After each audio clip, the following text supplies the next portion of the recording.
현대 기아차를 포함해 15개사 50여 종의 차량에 장착된 에어백에 치명적인 결함이 발견돼 우려가 확산되고 있습니다. 미국의 반도체 생산 붐이 일면서 수만 명의 일자리 창출이 기대되는 동시에 인력 부족에 시달릴 것으로 경고받고 있습니다. 미국인들이 직장에 따라 이사하는 비율이 1.6%까지 떨어져 거의 직장 이사를 하지 않고 있는 것으로 나타났습니다. 미국의 국가 디폴트를 피하기 위한 예산 삭감 협상이 막바지 진통을 겪고 있습니다. 버지니아 애난데일 K마켓이 2주년을 맞아 고객 사은 행사를 진행하며 뜨거운 관심을 받고 있습니다. 여러분 안녕하십니까? 워싱턴 뉴스 투데이입니다. 운전석과 조수석에 설치된 에어백이 터질 때 금속 파편이 튀어나와 치명적인 인명피해를 일으킬 수 있는 자동차들이 현대 기아차를 포함한 15개사 50여 종의 6,700만 개로 추산되고 있어 파문과 우려가 확산되고 있습니다.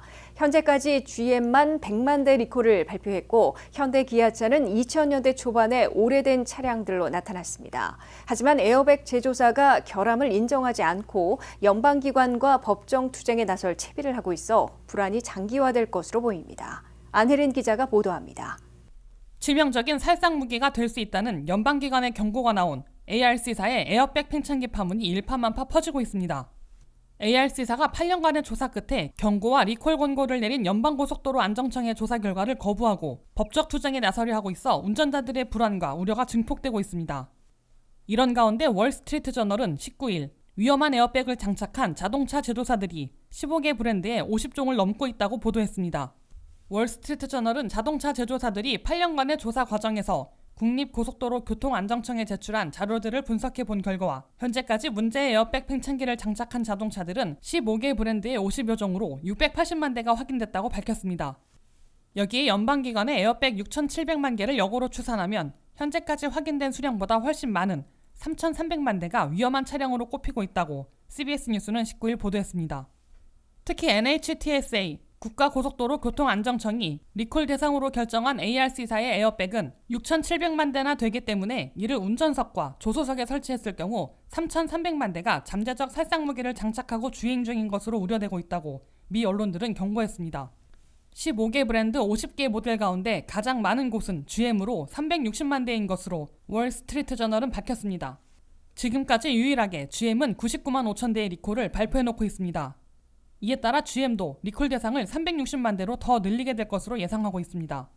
월스트리트 저널은 위험한 에어백을 사용한 자동차 제조사들 가운데 현대 기아차도 포함되어 있다고 보도했습니다.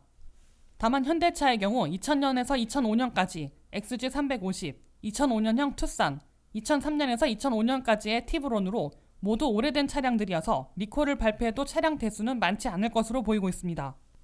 또 기아차의 경우 2001년에서 2005년까지의 옵티마, 2005년형 스포티지로 역시 오래된 차량들로 나타났습니다. 이에 비해 새로 ARC 에어백을 장착하고 있어 안전 우려를 사고 있는 자동차들은 GM그룹의 쉐보레, 뷰익, GMC 이외에도 포드, 토요타, 폭스바겐, 아우디, BMW, 포르쉐 등이 포함되어 있으며 이들 회사들은 2018년까지 비교적 신형 모델들로 밝혀졌습니다. 그럼에도 문제의 에어백 제조사인 ATC사는 국립고속도로교통안정청이 가상의 결과에 근거해 치명적인 피해를 입힐 수 있다는 결론을 내리고 리콜을 권고했기 때문에 거부한다며 법적 투쟁을 예고하고 있어 이번 파문과 안전 우려는 장기화될 것으로 예상되고 있습니다. WKTV 뉴스 안혜린입니다. 미 국내에서 반도체를 자체 생산해 외국 의존도를 줄이려는 칩스법에 따라 20개 주에 2,100억 달러나 투자해 생산 공장을 신설하거나 확장하는 대역사가 펼쳐지고 있습니다. 그러나 반도체를 디자인하는 엔지니어, 장비를 다루는 기술자 등 그 보조 인력까지 포함하면 2030년까지 40만 명이나 인력이 부족할 것으로 경고되고 있습니다. 한면태 기자의 보도입니다. 미국이 반도체 붐이 본격일면서 수만 명의 일자리 창출이 기대되는 동시에 인력 부족에 시달릴 것으로 경고받고 있습니다. 미국에서는 현재 바이든 민주당이 심혈을 기울이고 있는 칩스법, 즉 반도체 과학법에 따라 미국 내에서 반도체를 대량 생산함으로써 중국 등 외국 의존도를 줄이고 고임금 일자리를 수만 명씩 창출하겠다는 야심찬 대역사가 펼쳐지고 있습니다. 미국의 반도체 붐에는 인텔과 마이크론, 텍사스 인스트루먼트 등 대형 미국 회사들은 물론이고 세계 제1의 반도체 생산회사 대만의 TSMC, 한국의 삼성전자도 참여해 미국 내 생산 공장을 신설하고 있습니다. 뉴욕타임스는 미국의 반도체 붐을 겨냥한 칩스법에 따라 연방 자금으로 미국 내 생산 공장 건설 지원금만 해도 390억 달러가 제공된다고 보도했습니다. 이를 계기로 향후 5년 내지 10년 안에 미국 내에서 반도체나 물질 생산 시설을 신설하거나 확장하겠다는 민간 회사들이 20개 주에 2,100억 달러를 투자할 것이라고 발표해놓고 있습니다. 한국의 삼성전자는 텍사스 테일러에 173억 달러를 투자해 반도체 생산 시설을 새로 짓기로 했으며 2,000명을 고용할 계획입니다. 대만의 TSMC는 애리조나 피닉스에 400억 달러를 투자해 반도체 생산 공장을 새로 건설하고 있으며 4,500명을 새로 고용합니다. 미국의 마이크론은 뉴욕 시라큐스에 200억 달러를 들여 새 반도체 생산 공장을 신설하고 있으며 3,000명을 채용할 계획입니다. 특히 마이크론은 향후 10년간 무려 1,000억 달러를 투자해 9,000명의 새 일자리를 창출한다는 목표도 밝혀놓고 있습니다. 미국의 인텔은 애리조나에 200억 달러, 오하이오에 200억 달러씩을 각각 투자해 반도체 생산 공장을 새로 짓고 두 곳 앞에 6,700명을 신규 채용할 계획입니다. 뉴욕타임스는 이 같은 반도체 붐이 본격 일고 있으나 칩을 디자인하는 엔지니어들과 장비를 다루는 테크 기술자, 그들을 돕는 1인당 5.7명의 보조 인력까지 수십만 명을 새로 채용해야 하는데 극심한 인력난을 겪을 것으로 경고했습니다. 맥킨지 보고서에 따르면 미국은 반도체 붐으로 2030년까지 엔지니어 30만 명, 숙련 기술자 9만 명이 부족할 것으로 지적했습니다. 미국이 인력난을 해소하기 위해서는 업체별로 커뮤니티 칼리지나 대학들과 협력해 기술 인력들을 교육 훈련시키는 작업에 이미 착수했습니다. 특히 스템 분야 대학과 대학원 졸업자들의 대다수를 차지하고 있는 외국 유학생 인재들을 최대한 붙잡기 위해 H-1B 전문직 취업 비자에서 연관 쿼터에 적용하지 않는 등 이민 비자 정책을 개정해야 할 것으로 뉴욕타임스는 권고했습니다. WKTV 뉴스 한면택입니다. 미국인들이 직장을 따라 이사하는 비율이 역대 최저치인 1.6%까지 떨어져 거의 직장 이사를 하지 않고 있는 것으로 나타났습니다. 직장에 따라 이사하는 비율은 1993년에만 해도 35%를 넘었으나 2003년에는 14%로 급락했고 2013년에는 13%로 더 하락한 데 이어 2023년 올해에는 1.6%에 그친 것으로 조사됐습니다. 미국에서 직장이나 일터에 따라 이사하는 시대가 끝난 것으로 보입니다. 미국인들이 직장 따라 이사하는 비율이 1986년 조사 시작 이래 최저치인 1.6%까지 떨어진 것으로 나타났다고 CBS 뉴스가 보도했습니다. 직장이나 일터에 따라 이사하는 미국민들의 비율은 1993년만 해도 35.3%나 됐습니다. 그러나 10년 후인 2003년에는 13.9%로 절반 이하로 급감했으며 2013년에는 낙폭은 둔화됐지만 13.3%로 더 하락했습니다.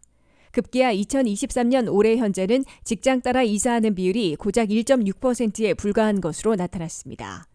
미국에서 직장 이사가 역대 최저치로 떨어진 주된 이유로는 첫째, 화이트 칼라일수록 재택근무, 원격 근무를 허용받고 있기 때문으로 분석됩니다. 특히 화이트칼라 관리직들은 팬데믹 기간 2년 동안 재택근무가 대폭 늘어났기 때문에 직장에 따라 이사를 잘 하지 않는 것으로 보입니다. 게다가 팬데믹이 끝난 현재 재택근무 대신 출근을 요구받고 심지어 타 지역으로 발령받으면 아예 이직하고 있는 것으로 CBS 뉴스는 지적했습니다. 둘째, 팬데믹 기간 2년 동안 미국 내 집값이 25%나 급등하는 바람에 직장에 따라 이사하기 어려운 상황이기 때문으로 해석됩니다. 통상적인 직장인 가정에서 주택 모기지는 소득의 30%를 넘지 말아야 한다고 권고되고 있는데 요즘은 50%까지 급등해 있습니다. 여기에 주택 모기지 이자율이 1년 전 3%에서 현재는 6%대 중반까지 올라 있는 영향을 받고 있습니다. 미국 내 4가구당 한 곳의 모기지 이자율이 3% 이하인 것을 감안하면 2배나 되는 모기지 이자율을 감수하고 다른 지역의 주택으로 이사하기 어려운 상황으로 보입니다. 최근에 미국민들은 과거와 달리 새 지역에서 새 기회를 찾기 위해 비용을 들이거나 위기를 감수하는 선구자적 인식이 희박해져 거의 직장에 따라서는 이사하지 않고 있는 것으로 CBS 뉴스는 분석했습니다. 미국의 국가 디폴트를 피하기 위한 예산 삭감 협상이 막바지 진통을 겪고 있습니다. 백악관과 하원 의장을 대리하는 5인 실무 협상이 벌어지고 있지만 아직 합의점을 찾지 못하고 있어 막다른 코너에 내몰리고 있습니다. 보도에 한면택 기자입니다. 미국의 국가 디폴트, 국가부도를 볼모로 잡은 워싱턴의 예산 삭감 협상이 역시 엑스데이트 11아워까지 진통을 겪고 있는 것으로 보입니다. 조 바이든 대통령과 케빈 메카시 하원의장을 대리해 실무 협상을 벌이고 있는 5명의 핵심 참모들은 대통령의 일요일 귀환과 공화당 하원의 처리 시한인 24일이 다가오고 있음에도 아직 합의점을 찾진 못하고 있습니다. 백악관에서 스티브 리게티 대통령 고문, 셀란다 영 예산관리국장, 루이사 터렐 입법관 등 3명이 나서 있고 하원의장을 대리해 게럿 그레이브 하원의원과 댄 메이어 의장비서실장이 실무협상을 벌이고 있습니다. 정부 예산을 얼마큼 어떻게 삭감할 것인지 예산 절약을 위해 메디케이드와 푸스탬프 등 복지 프로그램 수혜자들에게 노동 의무를 부과할 것인지를 놓고 아직 최종 합의를 이루진 못하고 있다고 월스트리트저널이 보도했습니다. 양측은 금요일 오전 협상을 일시 중지하고 주말에 협상을 재개할 것으로 보입니다. 일본을 방문 중인 조 바이든 대통령은 G7 정상회의를 마치는 대로 호주와 파푸아뉴기니 방문을 취소하고 일요일인 21일 귀국해 기자회견을 가질 예정이어서 협상 타결이냐 지연이냐를 판가름할 것으로 예고되고 있습니다. 연방 하원 다수당인 공화당 하원은 국가 부채 한도를 올리는 대신에 예산을 대폭 삭감해 국가 디폴트를 피하는 조치를 취하려면 24일 이전에 최종 합의가 타결되어야 한다고 지적하고 있습니다. 백악관도 그 이전에 상하원에서 동시에 통과될 수 있는 국가 부채 한도 올리기와 예산 삭감을 포함하는 결의안의 합의에 신속히 처리하자고 강조하고 있습니다. 예대 제니 델런 채무장관은 최대은행 JP모건 체이스의 제이미 다이먼 CEO 등 대형 은행장들과의 비공개 모임에서 미국 정부가 더 이상 지불할 수 없는 날짜인 6월 1일은 리얼이며 실제로 국가 디폴트가 발생할 경우 금융시장을 훨씬 뛰어넘어 엄청난 여파가 덮칠 것이라고 경고했습니다. 11아워에 초일기에 돌입하면서 공화당 하원의 강경파들인 프리덤 코커스는 연방 상원이 법안을 먼저 가결한 다음에 연방 하원 법안과 절충해야 한다며 끌려가는 협상에 제동을 걸려는 태도를 보였습니다. 이에 맞서 민주당 내 진보파들은 수백만 미국민들의 복지 혜택을 없애는 예산 삭감에 동의해서는 안 된다면서 만약 공화당이 국가 부채 한도를 올리기를 거부한다면 바이든 대통령은 수정헌법 14조를 발동해 일방적인 정부 지출을 지속해야 한다고 촉구했습니다. 워싱턴 정치권이 막바지 신경전을 벌이며 진통을 거듭하고 있으나 바이든 대통령이 귀국하는 대로 이번 일요일부터 내주 초 사이에 최종 합의점을 찾아 국가 디폴트를 피하게 될 것으로 보입니다. WKTV 뉴스 한면택입니다.